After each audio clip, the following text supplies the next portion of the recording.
Hello friends, welcome back to our channel IIT academy. Myself Kailash Kumar, MSc mathematics IIT Kharagpur. और आज हमारे साथ हैं सुमन मिश्रा, जो कि फर्स्ट ईयर इन्होंने कंप्लीट किया है और न्यूक्लियर मेडिसिन से। हम इनसे कोर्स के बारे में जानेंगे और ये आपको बताएंगे क्या क्या कोर्स के बेनिफिट हैं। जानते हैं इनसे।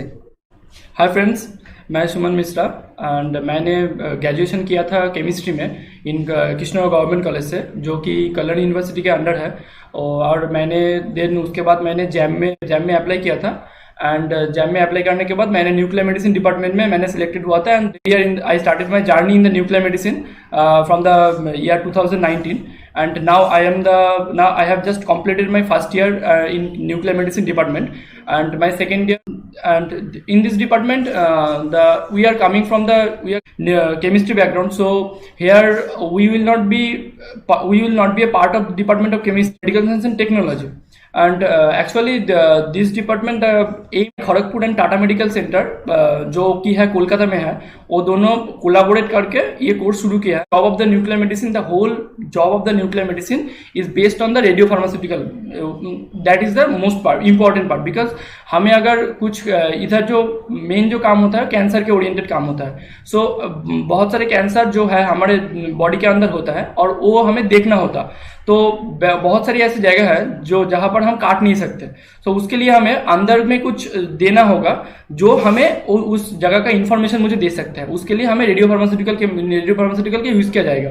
तो उसको कैसे हम इम्प्रोवाइज कर सकते हैं, उसको कैसे हम नया तरीके से हम ला सकते हैं मार्केट में, और वो तो है। पर यहाँ पर तुम और भी सारी जगह है जहाँ पर तुम मेडिकल इमेज प्रोसेसिंग है, जहाँ पर तुम इमेज को कैसे करके एक इमेज को तुम मतलब सोचो कि एक तुम्हारे पास एक इमेज आया है जो जिसमें कैंसर का एक पोर्शन है, पर डॉक्टर को अगर तुम इमेज दिखाओगे तो वो ठीक से नहीं समझ पाएगा।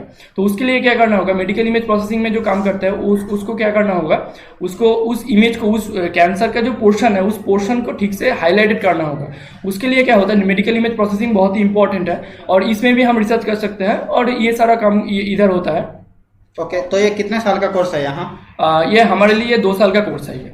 ओके, और जैसे कि आप स्टार्टिंग में हमें कोर्स डिटेल के बारे में बताइए कि क्या कुछ वर्कलोड है और कौन कौन सा कोर्स आपको फर्स्ट ईयर में करना होता है। हमारे फर्स्ट ईयर में जो है हमारे फर्स्ट ईयर में 7 सब्जेक्ट है। उनमें से जो 6 है वो हमें वो कोर कोर्स है एंड एक है जो इलेक्टिव कोर्स है। Okay. इलेक्टिव कोर्स में क्या होगा, तुम्हें 4 टॉपिक दिया जाएगा, 4 टॉपिक या 5 टॉपिक मुझे ठीक से याद नहीं, पर 4 टॉपिक दिया जाएगा मे बी। उसमें से तुम्हें एक चूज करना होगा। Okay. तो मैंने जो चूज किया था वो मेडिकल बायोटेक्नोलॉजी चूज किया था। और हमारा जो 6 कोर्स है वो basic human anatomy and physiology and pathology का कोर्स था और उसका एक लेबोरेटरी कोर्स भी था। And then another course is the principle of radiation detection and measurements. वो एक्चुअली फिजिक्स डिपार्टमेंट में होता है। और my friends, I recommend you all to do this course very carefully, very sincerely actually, because this is the very important course in our nuclear medicine courses. So do this course very carefully. And then another course is the physics and instrumentation and medical imaging, जो हमारे department में होता है। And statistics and computer science and nuclear medicine वो भी हमारे department में होता है। और एक कोर्स है basic radio biology and radio pharmaceutical chemistry, वो भी हमारे डिपार्टमेंट में होता है। पर ये सब कोर्स फर्स्ट सेमेस्टर में था। और आप सेकंड सेमेस्टर के बारे में और बताइए। हाँ, सेकंड सेमेस्टर में हमारा एक्चुअली 9 कोर्स है। 9 कोर्स में हमारा एक जो कोर्स है वो वाइवा भूसी के लिए है, वो अलग से है। और जो 8 है उस 8 में 2 कोर्स है प्रैक्टिकल कोर्स है एंड बाकी जो 6 है वो हमें रिटन पेपर होगा। उस रिटन पेपर में हमारा मेडिकल इमेजिंग है, मॉलिक्यूलर इमेजिंग है। जो molecular imaging is the very important part in our nuclear medicine department. So my dear friends, please study it carefully and sincerely, because this is the most important part in our department, in our course. And then biomedical imaging informatics है, जो biomedical is actually based on the computational part. So if anyone is interested to go in the image processing course, then this course have to be studied in carefully.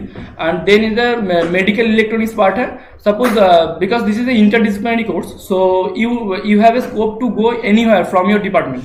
So if you suppose you think that you want to discover some instrument or any kind of things, then you need to electrical instrument, because the electronics part is the main important part here in our course, because the many various kinds of detector which from where the signal is collected, that is passes through the electronics procedure. So that's why we need to understand the medical electronics and all the courses that is passes through the electronics procedure. So that's why we need to understand the medical electronics and all the courses here is a very important course and you have to study it all the courses since okay और जैसे कि हमने सुना है कि third semester में आपको Kolkata shift होना होता है, तो उसके लिए आप थोड़ा सा बताइए।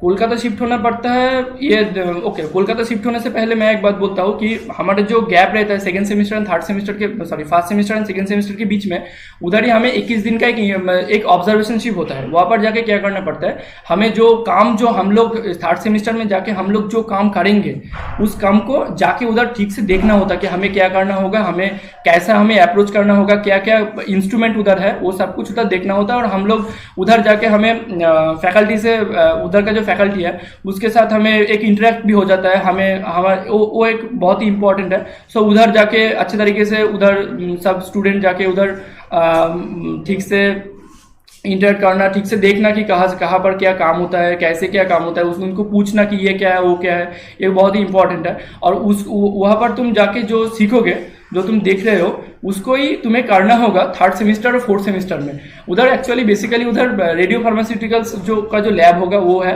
उधर तुम कैसे रेडियो फार्मास्यूटिकल्स में एक ड्रग में कैसे एक रेडियो एक्टिव इंजेक्ट किया जाएगा वो भी उधर सिखाया जाएगा, और कैसे पेट स्कैन होगा, कैसे पेट सीटी स्कैन होगा, कैसे स्पेक्ट सीटी स्कैन होगा, वो सब भी उधर सिखाया जाएगा। And this is the very important. उधर जाके तुम्हें और भी बहुत कुछ सीखने को मिलेगा, जैसे कि रेडिएशन सेफ्टी के बारे में सीखने को मिलेगा, क्वालिटी एश्योरेंस के बारे में सीखने को मिलेगा, ये सब कुछ उधर है। तो ये सब कुछ ही तुम्हें ठीक तरीके से उधर जाके सीखना होगा। और मैंने सुना है कि आपके जो कोर्स है उसमें RSO भी होता है, उसके बारे में बताइए। हाँ, उधर भी RSO भी होता है। RSO means the radiation safety officer.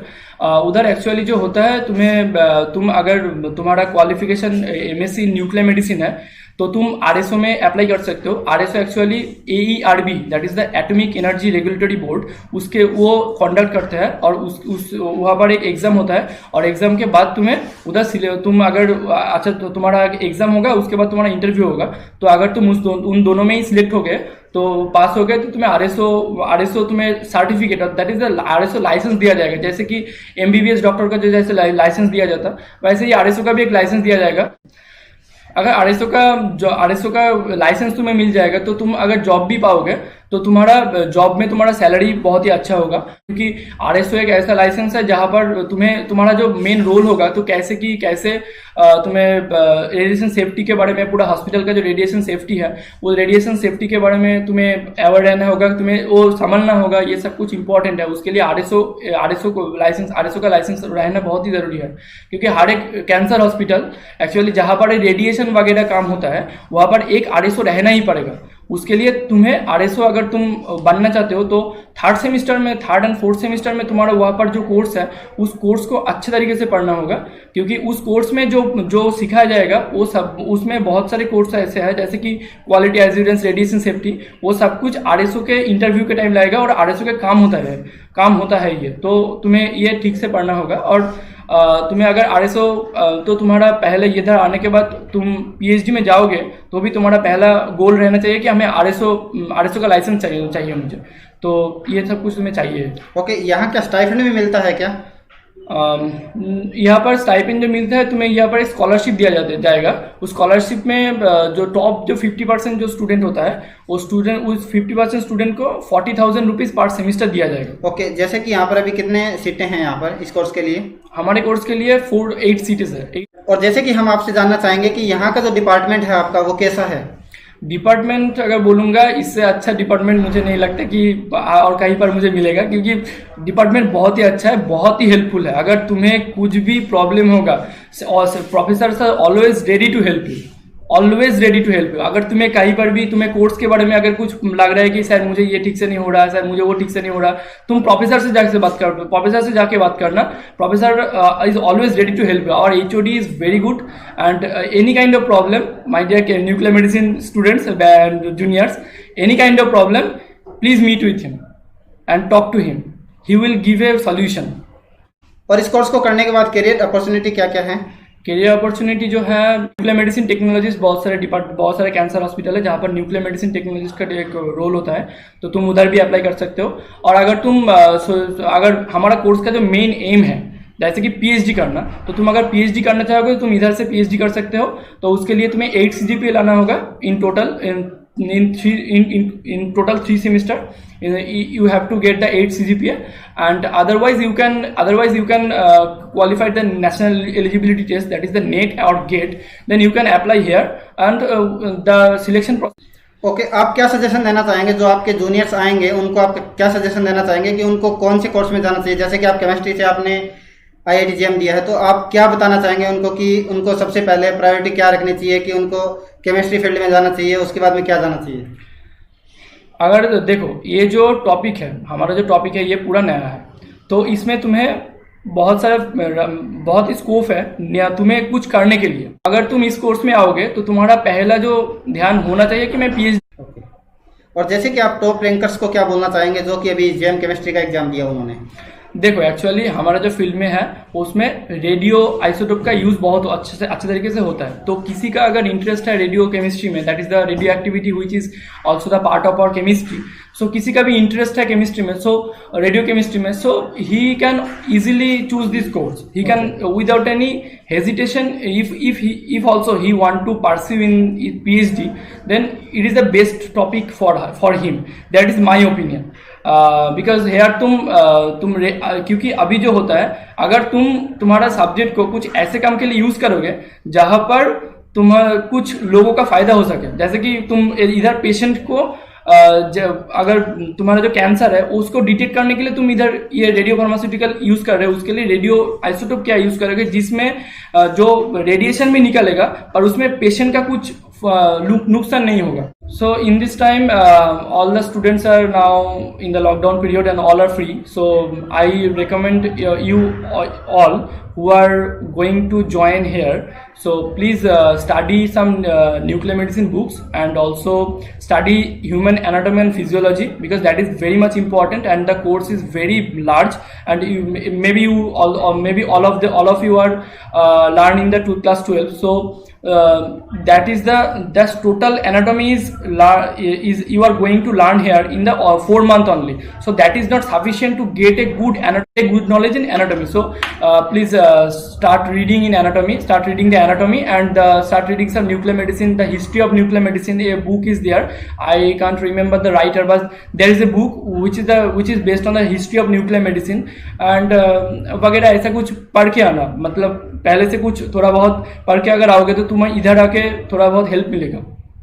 पेट सीटी के बारे में, MRI के बारे में, बस बेसिक MRI जो है पूरा न्यूक्लियर मैग्नेटिक रेजोनेंस है, all my chemistry fellow that we are also study it, we have studied it, so please study about that. Okay, thanks Suman Mishra ji, आपने हमें इतना टाइम दिया। और वीडियो को आप लाइक जरूर करें, शेयर करें, कमेंट करें, ताकि आपको अगर इनसे कोई भी क्वेश्चन पूछना है तो मैं इनका ईमेल नीचे डाल देता हूँ और आप इनसे कुछ भी पूछ सकते हैं। Okay, bye bye.